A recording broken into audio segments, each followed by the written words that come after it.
Hello. It's a Sunday afternoon after a wonderful Sunday matinee on the set of Cabaret with our musical of Cabaret choreographer and director, Bradford Blake. How are you, Brad? Fine. You look great. Oh, thank you. As do you. Thank you. And another wonderful show happened today.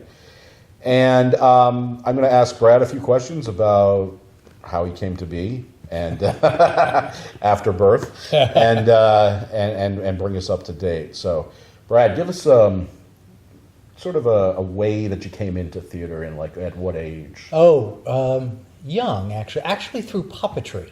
I had an introduction to puppetry very young, and just found that very interesting. That and the fact that I was an extremely fat child. Oh. I was very, very heavy as a child, and found that joking about my weight before someone else joked about it sort of got people to laugh with me as opposed to at me. And I found that I could make people laugh. Oh. And that was probably really my first bit of entertainment, was doing that.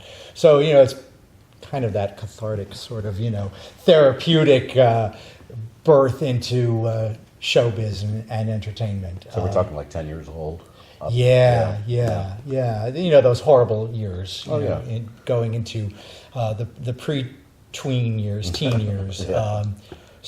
And there was, I grew up in Hamden, Connecticut, and there was a terrific theater department at Hamden High School about to be born when I got there. And I was, and we got a fly here. It's Jeff Goldblum or Vincent Price, depending on your era. I couldn't afford him.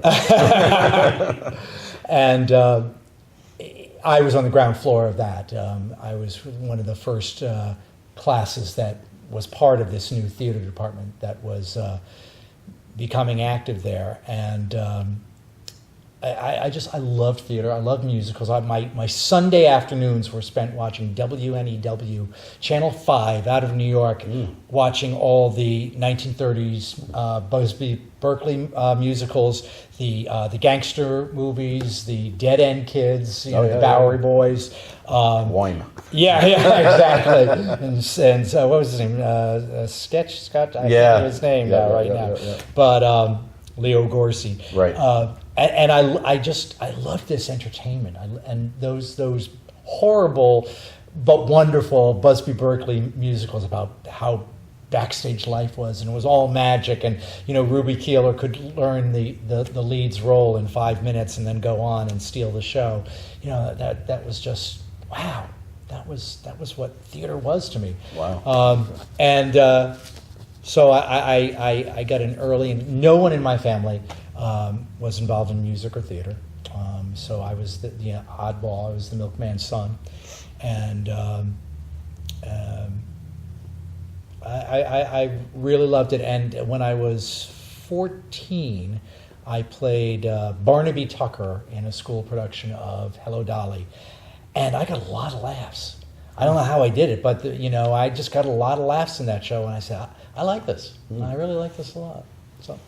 And so high school goes by. Were you in more shows? I did a lot of shows public in high school? Public high school, and right up the street was an all-girls Catholic school that would do a big spring musical every year, and they'd bring in the local, boys from the local high schools to play the leads. Right. And then in the chorus, you'd have half the chorus would be women, young women playing women, and half the young women playing men. Gotcha. Because it was all girls Catholic school. Right. So I get to play a lot of great roles. I played, before the age of 20, I had played Captain Hook. I had played Mr. McAfee in Bye Bye Birdie, and what else? I actually played Fagin and Don Quixote in Man of La Mancha. Wow. And at this girls' school. Or my high school, or my high wow. school, yeah. And Great. I think the only one character I played that was my age was when I played Matt in the Fantastics. So, Wow. so senior year. So, and then I went on. My senior year of high school when I was graduating, I was cast in a local summer stock program that was beginning in New Haven called Theater in the Park, that was done in Edgewood Park, and it was an outdoor theater, summer theater. They're doing Shakespeare there now, right? I believe so. Yeah, Yeah, different. I mean, different group. theater, right. Yeah. But this was the skating rink, the outdoor okay. skating rink in Edgewood Park, and they turned it into an outdoor theater. Right. And I was cast. As a matter of fact, my high school graduation that night was the first rehearsal for the first show I did, which was George M. And I was in the ensemble of that. And I left my high school graduation, gave a friend my cap and gown, and said, I got to go to rehearsal.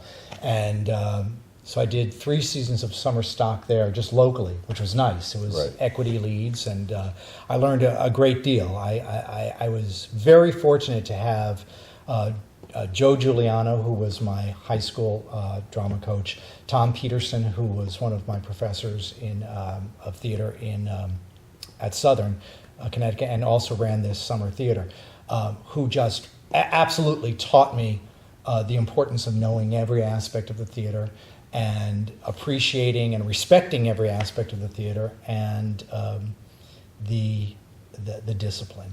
You know, they were tough. They were really, really tough on us. And, you know, the number of times that I let the expletives go about them when I was in the middle of it, God bless them. God bless them. We're saying hello to them now? Yeah, absolutely. And thank you for instilling that all of that into me. It reminds me of a professor I had at UConn who I could not stand because he gave me so much stuff over what I should be doing, and that's the most I learned. Yeah. Oh, yeah. Most I learned. Oh, yeah. Oh, and I loved the two of them. I mean, they were great, and but they were tough. They were tough, you know. You got to work for it. This was it. Yeah. This is the law, and exactly. So Southern was your college of choice? Yeah. Okay. Yeah, locally, and then I went on. That was around the era when dinner theater was king. Right. And so I worked for a number of years as a dinner theater performer, and did a lot of roles, and would stage manage if there wasn't a role for me in the next show, and I would just, you know, I always think of Funny Girl when she says, "Can I roller skate?" You know, Can I roller skate? I was like, "Yeah, I can do that." Right. And then I'd get the job. Yeah, I'd get the job, and then figure out how to do it. Oh wow. Yeah, and I started getting directing gigs because I had done a lot of musical direction locally, and from the music direction, you know, the singing and putting the band together. And but I wanted to do more than that. And I remember the day that I said I wanted to be a director. I was standing on stage doing a local production with a director who will absolutely remain nameless, who I just said, oh, God, does he know what he's doing? Yeah, I've got to be able to do better than this guy. And so I decided to start directing. And in the first, I'd say 5 or 7 shows I did, I was so much worse than he was. Oh, wow. You know, because I was cutting my teeth, you know, and I said, oh, yeah, this isn't as easy as it looks when you're on stage. When you're on stage, you say, oh, he just sits there and tells you what to do. That's easy. You know, when you're young. And, but, you know, but I learned, and I think the biggest piece of advice I would give to anyone who wants to be a director is just realize you never, ever stop learning. As I'm sure you'll agree. Of course, just, you know, absolutely. And that education can come from any source. Absolutely. Yeah, because you and I both act and direct at times. And I'm doing more acting. I don't want to, but I have to. Because you see the point of view. Oh, absolutely. You absolutely see the point. You got to go back. Yeah. You got to go back. And I don't want to say go back, but you have to go over laterally. Oh yeah, and sure. Do that. And just to respect it. Absolutely. To respect. I mean, that's the foundation of it all is the respect that, you know, and you know, which kind of is an interesting segue into this show, because we have. You know, you as our producer, and you've been great, and you've stayed out of my lack of hair, you know, wonderfully. You need anything? Nope, great, you know, which I respect and appreciate. You've been there when I did need, you know, assistance. The wonderful, Al Chiappetto. Well, You know, absolutely. he is absolutely, as I said in the program, he is absolutely tireless. Yep. And Yep. needs to get more sleep sometimes. Al, go home. Just wonderful. Oh, do you have a day job, Al? Yeah, really. You know, and the whole crew, and Charles Smith, who put together the wonderful band. But this cast and this whole experience, everyone has been so dedicated to the project, so agreeable, so nice. It's been almost sickening, almost too saccharine around here. Really, Yeah. you know, today's matinee, because of something that happened, I had to be backstage for a while, and I just watched them, and they're just, someone comes off stage, they hand a prop to someone without, amazing. just they take it, they put it away because they haven't got time, they've got to go to make a costume change. They're like a machine back here. Yep. There's another whole show backstage watching these people work together as a unit. They're so appreciative and respectful of each other. And they understand the mechanism. Yeah. They understand the machine, that each one of us is a cog in the machine. Absolutely. And if we don't assist the other cogs, then the motor doesn't run and the machine fails. Right. So I was overhearing the cheers today, and they start cheering at everybody. It's not just the leads. They start cheering at everybody. Yes. Because Oh, they the curtain know, call, yeah. They know what the cogs are. Yeah. I mean, And they this- know that whole ensemble this experience. is such an ensemble piece. It really is. which It is really what is. I'm drawn to. I really, really am. And when I do large scale musicals that are not written as an ensemble, I do whatever I can to use I hate that word chorus, because that harkens back to the days of the Greeks. Well, yes, the Greeks, but I'm thinking in musical, Right, I hear you. we used to talk about, like, the Oklahoma Spear carousel. carrier from the left. We used to talk about, we called them porch sopranos, because that was back in the days when the sopranos would stand on the porch and Right, sing right. while the dancers would dance, on the front lawn We had a real nice in clam Oklahoma. Yeah, and now you have to do everything, and I without them, and I spent my years in the chorus, that Sure. summer Yeah. stock theater that I worked at, I learned more being in the ensemble, Right. and having to be the support to the leads. And you have to, when you're playing a lead, you have your whole part written out for you. And you just have to read it to know what your backstory is. But when you're the waiter, who serves the cocktail to the leading character, who are you? You have to invent that person. Is he tired of his job? Is he, does it matter? Right. At that moment, you have to build all of that. So I have complete and utter respect for people doing, who and some people make a career of being in the ensemble, and God bless them, because it's the hardest job. It was interesting because we were finding Kit Kat boys at one point. Yes. And at that point, we came up with a couple of wonderful guys, and I'm like, okay, who are these Kit Kat boys? And I see the first production. They're on incessantly. Both the Kit Kat boys, and as sailors too. As sailors too. And I wish that we had locked them in earlier, because I would have used them even more. I would have put them into more of the choreography, and they are wonderful. And I tell them nightly how I love their body language too. Yeah. The two of them do some great just telling stories with the way they stand there. Absolutely. And that's like, it would be very easy to say, no one's looking at me now, I'm not gonna worry about it. But they do. Every person in this cast, they know how important every second is, and they feel it. I think what's great about this Playhouse, and to extend what you're saying on that whole conversation, is what you bring to it is an incredible professionalism, incredibly professional.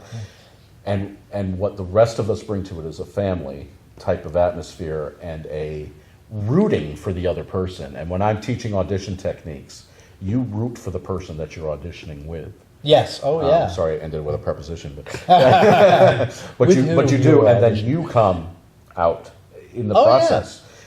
All these people are rooting for each other. You hear it downstairs. And that's an amazing thing. Well, Plus the talent. what happened today was that put this Something into the happened interview. today. Something happened today. It was live theater at its most interesting. We had one of our supporting leads, actresses, fell horribly ill, came to the theater like a trooper, Right. Throwing up on the way, and I know I said the throwing up word, and was trying to figure out how she could do the show or part of the show or just her dialogue, and doubled over in pain. And her husband said, listen, she can't even stand up. Right. I don't think she can do the show.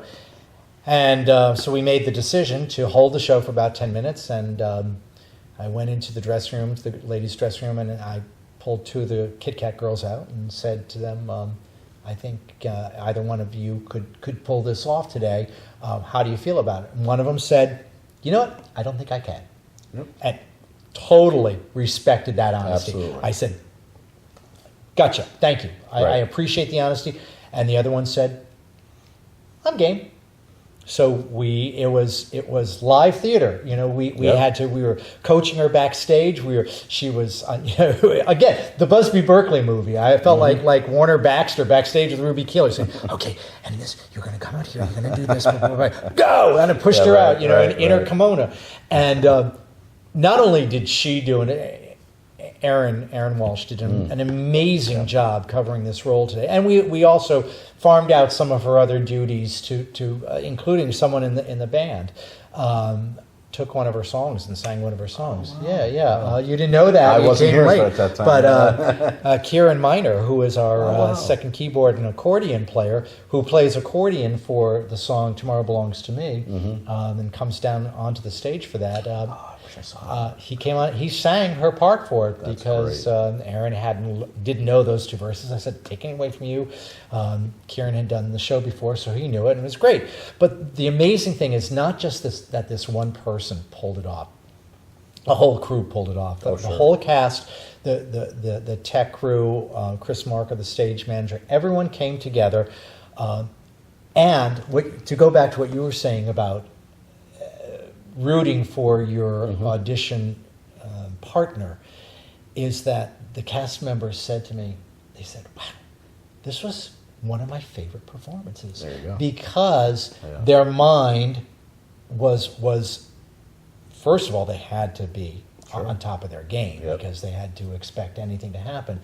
But they weren't thinking about themselves. They were, thinking, and they aren't usually, but even more so. Oh, sure. They had to be in the moment and ready for anything, and it was just it's one of those horrible reasons that we do live theater, because that does get thrown at us, and you say, look what I did, look what we did. Excuse me, look what we did. And this is the first time you've directed here since. I've never directed here before. You were in a couple shows. I was in Rumors in the early, I think, 90s. I was in a great group of people that were in that comedy. And I came and did a little bit of musical direction. I wrote a couple of arrangements when they did, the Playhouse did 1940s radio. Oh, right. Yeah. And that was it. So this is my first time directing here. Okay, and I've had a ball. Good. I really have. I love this theater. And it's very funny. I always think of it being further away from Danbury than it is. Yeah. And it really isn't at all. And now that I'm on the west side of Danbury, it's a lovely ride up here through the lake and the Squance Pond and all. And it's been a great experience, really wonderful experience. Awesome. And then now you're on to... Oh, this is my trifecta that I do with Charles Smith, is doing all three shows with me, and actually our drummer and bass player, Bob Kogut, and Charles Casimiro are on board for two of my original shows. I'm doing Wreck the Halls at Theater Works in New Milford, which is the third time? Third time. I've done it twice at the Ridgefield Barn Theater. Okay. It's a very inappropriate Christmas review that I wrote. It sort of tears holidays apart, and it's Gotcha. very naughty. It It's wrecks the very- halls. It wrecks the halls, right. And actually, a mutual friend of ours, Tom Libanati, gave me that title. I told him, I said, Oh, you know, wow, that's I great. said, I'm writing this review about the holidays, and it's like the underbelly of the holidays, and, you know, it's kind of naughty and almost raunchy in places. I said, I need a title for it. And he looked at me for 2 seconds and said, Wreck the Halls. And I said, okay. Went home that night, we were doing a show together, went home that night and wrote the title number. There you go. That night, because it was a great title. Oh, yeah. There's that fly. Jeff Goldblum is back. Then after Wreck the Halls, I have at the Ridgefield Barn, I have Smorgasbord, which is the first show I wrote. I wrote that back in that decade, Yeah. in the 80s, the early 80s. And I've done a lot of rewrites to it and updated it, and it's all about food, obviously. Oh, great. It's four-person review, soprano, alto, tenor, and baritone, and about the foods we eat, why we eat them, what we don't eat, the calories we count, Right. and food fads. And Right. And are we summaring it at some point? I've not made any plans for the summer yet. Okay. So To be continued. yeah, I've got to Or get to through be this, announced. this trifecta. And everyone says, "What are you doing after Smorgasbord?" I was sleeping. No, we never sleep. No, I know. Thank you so much, Brad. Thank really you. appreciate Thank you. it. Thank you for bringing me up here to the Sherman Playhouse. And We come have, see a show here. Yeah, if this airs at the right time, we are going to have 2 more weekends of cabaret, another Sunday matinee, and another weekend after that. So tickets are going crazy, so please get yours today. Thank you very much, and have a great time at the theater.